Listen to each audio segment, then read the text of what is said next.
So we've seen a couple of estimators, and now I would like to show you how to choose between those estimators.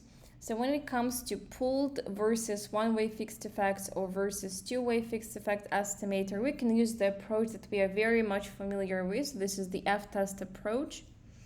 So in a sense, what we will be doing is we will be choosing between the restricted and unrestricted model. And a quick revision, the unrestricted model, this is the model that has the biggest number of parameters, and the restricted model is the model that has the lowest number of parameters. So for example, if you are comparing one-way fixed effects and two-way fixed effects, in this case, two-way fixed effects model, this is the unrestricted model, whereas the one-way fixed effects model, this is the restricted model. However, if you compare the pooled and one-way fixed effects model, this time one-way fixed effects is the unrestricted model, whereas the pooled model, this is the restricted model. And when it comes to fixed effects and random effects estimator, there are at least two formal tests, like Hausman test and Brouschen-Pagan-Lagrange multiplier test. Again, those tests are provided by most of the econometric software, so you don't need to worry about the technicality behind those tests.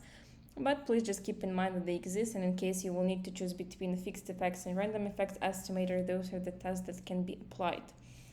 There are also some rules of thumb that can be used before you apply the formal test. For example, if in your data set the number of periods is large, whereas the number of cross-sections is small, then this is the case for a fixed effects estimator.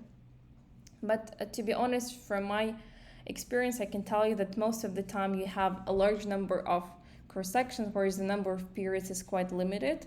So when n is large and t is small, so when the number of periods is small, then you need to keep two things in mind. So if the cross-sectional units are not random drawings from a larger sample, then please use the fixed effects estimator. But again, from my experience, I can tell you that most of the time the cross-sectionals are indeed random drawings, and in this case, it is recommended to use the random effects estimator. If it happens that the error component and one or more regressors are correlated, then it is better to use fixed effect estimator, because if you apply the random effects estimator, your estimation results will be biased and inconsistent. And if it happens that your model has some time invariant variables, like dummy variables, for example, you would like to distinguish between different genders or nationalities, then in this case, please use the random effects estimator, because unfortunately, fixed effects estimator cannot properly handle time invariant variables.